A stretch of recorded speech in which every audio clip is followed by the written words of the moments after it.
Hello la famille. Aujourd'hui nous allons aborder un thème un peu spécial. Ce thème est intitulé les types de contrats de travail. Déjà, vous constatez que on a trois bandes ici, vert, jaune, bleu, qui veut tout simplement dire que nous ne traiterons que du code du travail gabonais. Sans plus tarder, nous allons débuter. Déjà en préambule, on nous dit, à l'article 19 du Code du travail de 2021, le contrat individuel de travail est une convention par laquelle une personne s'engage à mettre son activité professionnelle sous la direction de l'autorité d'une personne qui s'oblige à lui payer en contrepartie une rémunération. Ensuite, on nous précise bien, le contrat de travail se distingue du contrat de prestation de services, lequel n'est pas soumis aux dispositions de la présente loi. Donc, qu'est-ce que ça voudrait dire ici? Ici, il faut comprendre que le Code du travail ne traite pas de contrat de prestation de services, parce que le contrat de prestation de services est un contrat passé entre deux entreprises. Et lorsque un contrat est passé entre deux entreprises, ceci s'appelle un contrat commercial, qui est reconnu par les dispositions de l'acte uniforme OHADA. En conclusion, lorsque votre entreprise, soi-disant, vous fait signer un contrat de prestation de services, en vous considérant comme étant un salarié, malheureusement, vous n'êtes pas protégé par le Code du travail, parce que le Code du travail ne reconnaît pas le contrat de prestation de services. Quand vous êtes en contrat de prestation de services, on ne vous immatricule pas à la CNSS, donc vous ne cotisez pas à la CNSS, on ne cotise pas pour vous à la ClamGS. En fait, toutes les cotisations possibles, vous n'allez pas bénéficier de ça. Quand vous êtes encore en contrat de prestation de services, vous n'avez pas droit au congé payé. Vous n'avez pas droit aux indemnités de précarité, aux indemnités de refus de contrat. Pourquoi? Parce que le contrat de prestation de services n'est pas régi par le Code du travail. Le contrat de prestation de services est un contrat signé entre deux entreprises. Et lorsqu'un contrat est signé entre deux entreprises, on appelle ça un contrat commercial. Le Code du travail, lui, ne traite que de contrat de travail entre employeurs et salariés, et non pas entre entreprises et entreprises. Ensuite, nous allons directement venir à l'article 23 du Code du travail de 2021 pour parler du contrat à durée déterminée. Qu'est-ce qu'il faudrait savoir du contrat à durée déterminée? Ici, je ne vais pas lire tout le texte, mais je le mets ici pour que lorsque vous allez visualiser cette vidéo, vous puissiez faire des captures d'écran. Premièrement, le contrat à durée déterminée doit être écrit. Le contrat à durée déterminée doit être écrit. En dehors du fait qu'il doit être écrit, selon l'article 24, sa durée ne doit pas dépasser 2 ans, renouvellement inclus. Bon, à cause du fait que le législateur a mis renouvellement inclus ici au singulier, ça porte à confusion. C'est-à-dire qu'on ne sait pas si le contrat à durée déterminée doit être renouvelé une seule fois ou plusieurs fois. Mais selon ma compréhension ici, il faut retenir que le contrat à durée déterminée peut être renouvelé autant de fois, mais à condition de ne pas dépasser 2 ans. Un exemple. Si j'ai eu un premier CDD de 6 mois, et qu'au bout de 6 mois, mon employeur me renouvelle encore 6 mois, je suis toujours dans le délai, parce que 6 plus 6, ça fait 12. S'il me renouvelle encore 6 mois, ça fait 18 mois. S'il me renouvelle encore 6 mois, ça fait 24 mois. 24 mois qui donnent 2 ans. Donc, en conclusion, mon employeur ne peut plus me renouveler un autre contrat de 6 mois, parce que si on fait 6 plus 24, ça donne 30. Donc, par conséquent, c'est impossible. Et que de la loi. Vous voyez ici, c'est précisé que en cas de dépassement de cette période, le contrat est automatiquement requalifié en contrat à durée indéterminée. Qu'est-ce que ça veut dire? Ça voudrait dire que si et seulement si mon employeur me renouvelle un autre contrat qui a déjà dépassé ou encore qui dépasse 2 ans, vous n'êtes plus en CDD, vous êtes en CDI. Donc par conséquent, si on vous licencie, allez-y directement auprès de l'inspection du travail pour licenciement abusif. Je reprends. La durée du contrat, la durée du CDD, c'est 2 ans. Il peut être renouvelable autant de fois, mais à condition de ne pas dépasser 2 ans. Et retenez bien que le contrat à durée déterminée est toujours écrit. S'il n'est pas écrit, automatiquement c'est un CDI. Parce que le contrat qui n'est pas forcément obligatoire, en fait qui n'est pas obligatoirement écrit, c'est le CDI. J'espère qu'on se fait comprendre. Ensuite, lorsque le CDD arrive à échéance, Avant même d'abord de vous expliquer lorsque le CDD arrive à échéance, qu'est-ce que vous payez comme droit. Déjà, le CDD ne peut pas cesser avant échéance. On va directement à l'article qui traite de ça. Donc, le CDD ne peut pas cesser avant échéance. Qu'est-ce que ça veut dire? Ça veut dire que lorsque la date à laquelle vous êtes convenu avec votre employeur n'est pas encore arrivée, vous ne pouvez pas dire que je pars de l'entreprise. Vous devez terminer votre durée. Vous voyez, c'est écrit ici. L'article 60. Résiliation du contrat à durée déterminée. Il ne peut cesser avant terme par la montée d'une seule partie. Si et seulement si il vous reste encore 4 mois à travailler et que vous dites non, j'ai trouvé un nouveau boulot, je pars. Non. Si c'est vous qui partez et qu'il reste 4 mois encore à travailler, c'est vous qui devrez payer à votre employeur ces 4 mois.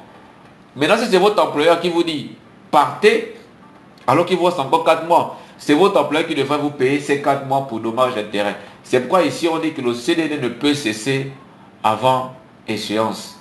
Sauf en cas de faute lourde. En cas de faute lourde, par exemple le vol, par exemple la destruction du matériel. Vous êtes chauffeur poids lourd et vous volez le camion, vous attrape, c'est une faute lourde. Donc par conséquent, votre contrat est mort. Même en cas de décès aussi. C'est-à-dire que lorsque un salarié décède, le contrat est annulé. Mais lorsque ce n'est ni faute lourde, ni décès, je parle bien du CDD, vous ne pouvez pas rompre avant échéance. Et on vous dit ici, à l'article 60, le contrat à durée déterminée prend fin à l'échéance de celui-ci sans procédure, sans indemnité de rupture à l'exception des congés payés. En petit français, lorsque votre CDD arrive à échéance et que votre emploi ne vous renouvelle pas, parce que ce n'est pas une obligation de renouveler le contrat, et que votre emploi ne vous renouvelle pas le contrat, en conclusion, vous ne bénéficiez qu'à la fin du CDD, votre dernier salaire du mois, y compris les congés payés. C'est écrit ici noir sur blanc. Lorsque vous êtes en CDD, vous ne devez pas faire le préavis. Ça n'existe pas. Le préavis n'existe qu'en contrat à durée indéterminée. On le verra tout à l'heure. Lorsque vous êtes en CDD, le préavis n'existe pas. J'espère qu'on se fait comprendre. En conclusion, quand on a un contrat à durée déterminée, le contrat à durée déterminée doit toujours être écrit. Sa durée ne peut excéder 2 ans. À la fin du CDD, vous n'avez droit qu'à votre dernier salaire du mois travaillé et à l'indemnité de congé payé. Pas de préavis à respecter, pas d'indemnité de rupture, selon l'article 60 du Code du travail. Donc après le CDD, nous avons ce qu'on appelle le contrat journalier ou hebdomadaire. Ici, en fait, c'est quel type de contrat? En fait, c'est un CDD, mais un CDD un peu spécial. Parce que lui, c'est un CDD uniquement pour ceux qui font une journée de travail ou une semaine de travail, comme le précise ici l'article 25. Et la durée maximale de ce CDD-là, c'est-à-dire ce contrat journalier ou hebdomadaire, c'est 1 mois. Si on vous renouvelle encore un contrat journalier ou hebdomadaire après 1 mois, ça devient directement un contrat à durée indéterminée. Et c'est ici, vous voyez, on dit au-delà de la période d'1 mois. Si l'engagement se poursuit par la volonté, même tacite, quand on dit tacite, c'est-à-dire même si on ne vous fait pas signer un contrat, cette prolongation confère au contrat le caractère de contrat à durée indéterminée, nonobstant toute clause prohibant la tacite reconduction. Donc, on retient que le contrat journalier, c'est un contrat pour une journée de travail. Et le contrat hebdomadaire, c'est un contrat pour une semaine de travail.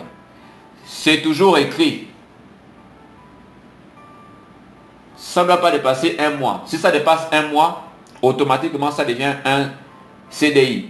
Et la question qu'on se pose, c'est que même lorsqu'on a un contrat hebdomadaire, est-ce que notre entreprise doit nous immatriculer? Bien sûr. Bien sûr, vous voyez, c'est écrit ici. Le travailleur journalier ou hebdomadaire est obligatoirement déclaré auprès des organismes de sécurité sociale. Donc, par conséquent, on doit vous immatriculer et on doit cotiser pour vous. Parce qu'en cas d'accident, pendant que vous êtes en train de travailler, qui prend en charge si vous n'êtes pas immatriculé? Donc, s'il vous plaît, aujourd'hui, lorsque vous allez signer des contrats de 1 semaine, on doit vous immatriculer. Et la durée maximum pour vous immatriculer ou encore pour vous déclarer à la CNSS ou aux organismes de sécurité sociale, c'est 8 jours. Donc votre employeur a 8 jours pour vous immatriculer. Si au-delà de 8 jours, vous ne l'a pas fait, vous-même vous allez à la CNSS vous faire immatriculer. Parce que si vous ne le faites pas, vous allez perdre vos cotisations. Et vos cotisations vous avantagent, premièrement pour votre pension, mais premièrement aussi pour vos différentes allocations. Les allocations, nous allons aborder les allocations dans un autre chapitre. Vous allez voir que c'est important d'aller se faire immatriculer. Parce que quand on est immatriculé, on a plusieurs avantages. J'espère qu'on se fait comprendre. En conclusion, le contrat journalier ou hebdomadaire a une durée maximum de 1 mois. Il est toujours écrit. Et à la fin du contrat hebdomadaire, vous avez fait 1 mois. Si par exemple vous avez fait 4 semaines, on doit vous payer vos congés payés parce que pour avoir les congés payés, il faut au maximum travailler pendant 4 semaines. Et si vous avez fait 4 semaines, on doit vous payer votre indemnité de congés payés qui sera égale à 1 mois de travail. J'espère qu'on se fait comprendre. Ensuite, on a le petit B, le contrat à durée déterminée à terme incertain. En fait, c'est un CDD, mais qui dépend de l'exécution de l'ouvrage. C'est-à-dire que si, par exemple, il y a un chantier, on va prendre un exemple, pour la construction d'un pont. Et l'entreprise qui vous recrute vous dit, bon, nous, on veut réaliser le pont là en 5 mois. Par conséquent, bon, le pont aussi peut finir avant les 5 mois. C'est-à-dire qu'on peut, par exemple, réaliser ça en 3 mois, en 4 mois. Mais ce qu'on va faire, puisqu'on ne connaît pas la date exacte, mais nous, on se donne un délai de 5 mois. Chaque fois que vous allez travailler dans l'entreprise, chaque mois passé, vous allez être payé à tel montant, tel montant, tel montant. Ce qu'on appelle un contrat à durée déterminée, à terme incertain. Parce qu'on ne connaît pas quand est-ce que ça va finir. Mais chaque fois que vous travaillez, chaque fois qu'un mois passe, vous allez être payé par rapport au mois passé. Si l'exécution de la tâche dure par exemple 5 mois, chaque fois qu'un mois passe, on vous paye votre salaire. Si c'est aussi 2 mois, on vous paye aussi votre salaire. Mais vous avez les mêmes avantages que celui qui est en CDD simple, parce qu'il y a le CDD simple, le CDD à terme incertain. Donc lorsque c'est à terme incertain, plus vous passez de mois, plus les mois passent, plus votre salaire aussi passe, et ainsi de suite, ainsi de suite. Et il est toujours écrit, et il s'arrête à la fin de l'exécution de la mission, ou encore de la tâche. Vous voyez ici, il est obligatoirement écrit. Ensuite, on a un autre type de contrat qu'on appelle le contrat saisonnier. En fait, le contrat saisonnier ici, en fait, c'est quoi? C'est aussi un type de CDD, mais qui dépend de la saison. Un autre exemple, vous voyez, au niveau de SUCAF dans l'Ottogoué, SUCAF a une période qu'on appelle la campagne. En fait, la campagne, c'est quoi? C'est la période qui consiste à la coupe de la canne, c'est-à-dire qu'on coupe la canne, mais aussi on replante. Cette campagne peut durer 6 mois. Donc, chaque 6 mois, SUCAF recrute du personnel pour venir juste couper la canne, mais aussi pour planter. Une fois la coupe de la canne finie, le contrat aussi prend fin. Un autre exemple, au niveau de Comulog aussi, il y a ce qui s'appelle l'arrêt. L'arrêt, ce sont des contrats qu'on fait par rapport à des tâches bien définies. Donc, lorsqu'il y a l'arrêt, on vous recrute pour cette période-là. Une fois aussi la période étant terminée, le contrat aussi prend fin. Mais ce sont des contrats qui doivent toujours être écrits. S'il vous plaît. C'est toujours écrit. Si on fait signer un contrat, si on vous demande de travailler pour une tâche bien définie, vous devez toujours... En tout cas, tous vos contrats doivent toujours être écrits.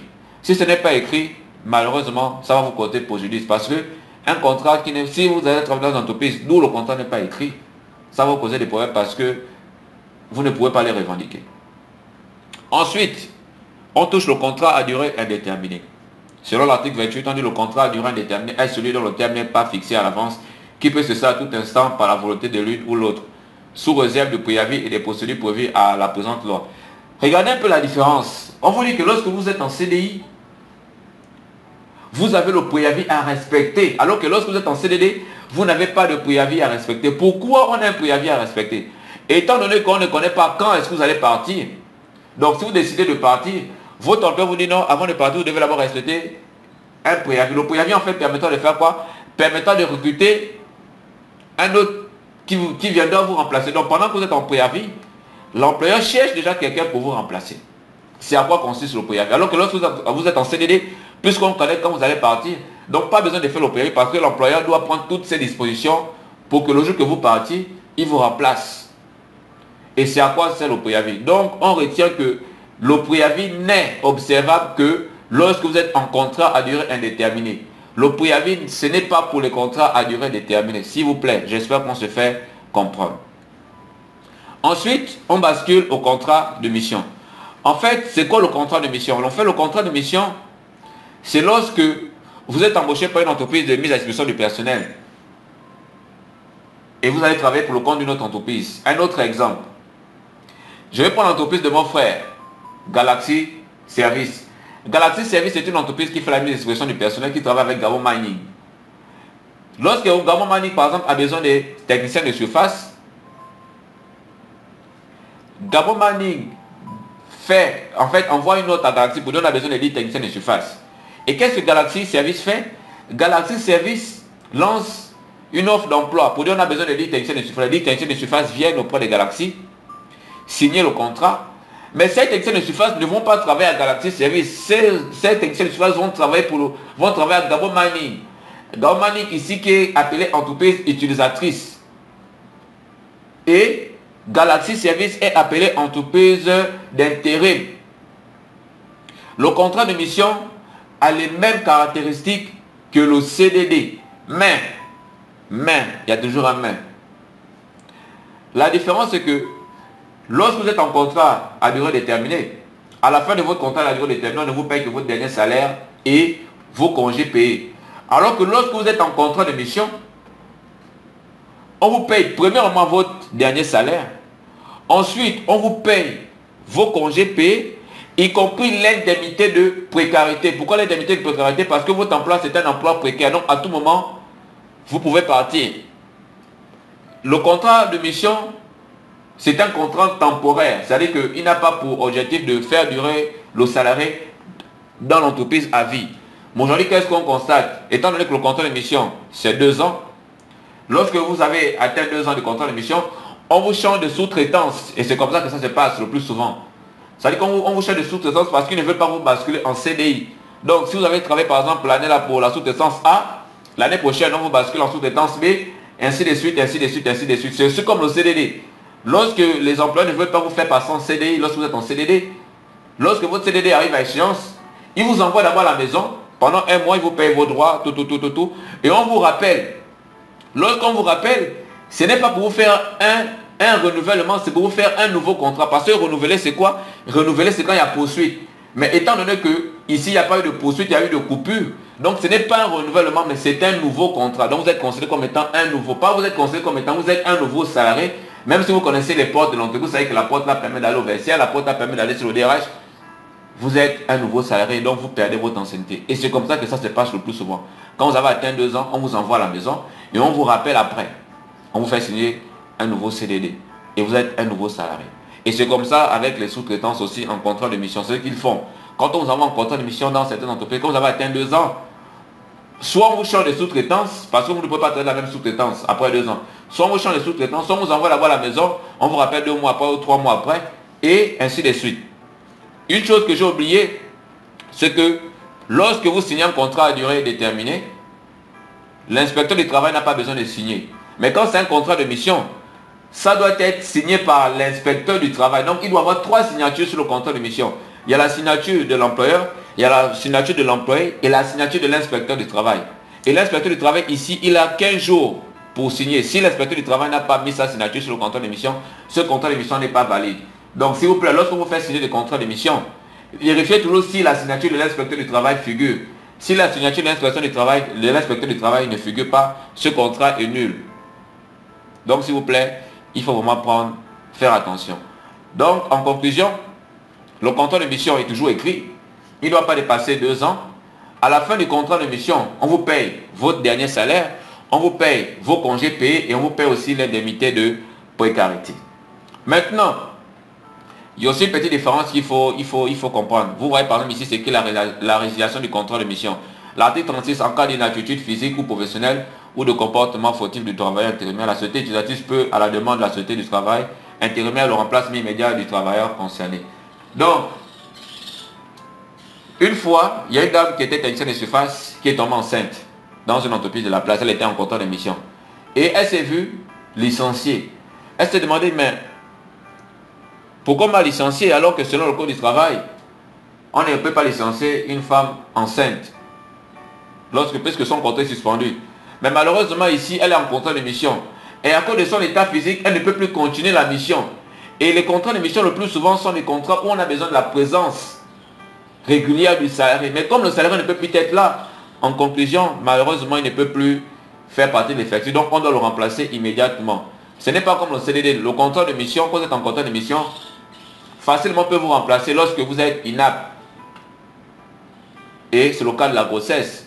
Donc, lorsque vous êtes enceinte, et vous êtes sous contrat de mission, automatiquement, lorsque vous allez en congé de maternité, retenez qu'on vous a déjà remplacé parce qu'on ne peut pas attendre 3 mois et quelques semaines pour que vous reveniez. Malheureusement, c'est vraiment impossible. C'est pourquoi les contrats de mission se font toujours des petites durées, des petites durées, des petites durées, des petites durées, parce qu'on ne sait jamais, la personne peut tomber enceinte et après, voilà. Donc c'est juste, c'était juste une explication. Et après, pour terminer, puisque nous sommes en train de terminer, on a la période d'essai. La période d'essai, en fait, c'est comme le CDD. La seule différence, c'est que l'essai peut cesser à tout moment. Et l'essai n'est pas renouvelable. Si on vous a fait signer un essai de 1 mois, on ne peut plus vous renouveler, s'il vous plaît, retenez ça. L'essai n'est pas renouvelable. L'essai n'est pas renouvelable. Et on vous dit ici, aucun travail engagé à l'essai ne peut être classé dans une catégorie inférieure. Le plus souvent, les employeurs, qu'est-ce qu'ils font? Quand on recrute en essai, soit on vous donne la moitié de votre salaire, soit on vous met en catégorie inférieure. C'est interdit par la loi. Quand vous êtes en essai, on doit vous payer tous vos salaires, mais on doit aussi vous mettre dans votre catégorie exacte. C'est ce que dit l'article 47 du Code du travail 2021. Je répète encore bien, l'essai n'est pas renouvelable. L'essai est toujours écrit. Vous voyez même ici, on vous dit tous les avantages liés à ça, quand tu dois être accordé. Ça dit, on doit vous donner tout votre salaire, même si vous êtes en essai. J'espère qu'on se fait comprendre. La seule différence entre l'essai et le CDD, c'est que l'essai peut cesser à tout moment, mais alors que le CDD ne peut pas cesser à tout moment tant que la date n'est pas encore arrivée.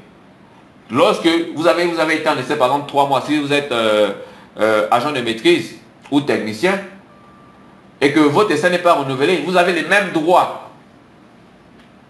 On vous paye votre dernier salaire, le dernier salaire du mois de travail, on vous paye votre indemnité de congé, et si vous êtes en contrat de mission ou en essai par rapport au contrat de mission, on vous paye aussi l'indemnité de précaire. Donc vous avez droit au même droit. Vous n'avez pas droit au préavis. En fait, il n'y a pas de préavis. Pas de préavis lorsqu'on est en essai. Donc, voici un peu. Je voudrais faire, c'est ce cours-là que je voulais aborder avec vous aujourd'hui. Sur les types de contrats de travail. Maintenant, si vous avez des préoccupations, comme d'habitude, n'hésitez pas à me contacter parce que ce cours-là, c'est vraiment un cours très important. Donc ici, je ne fais que résumer les différents types de contrats. Maintenant, si vous avez d'autres préoccupations, n'hésitez pas à me contacter. Sur ce, on se dit à la prochaine.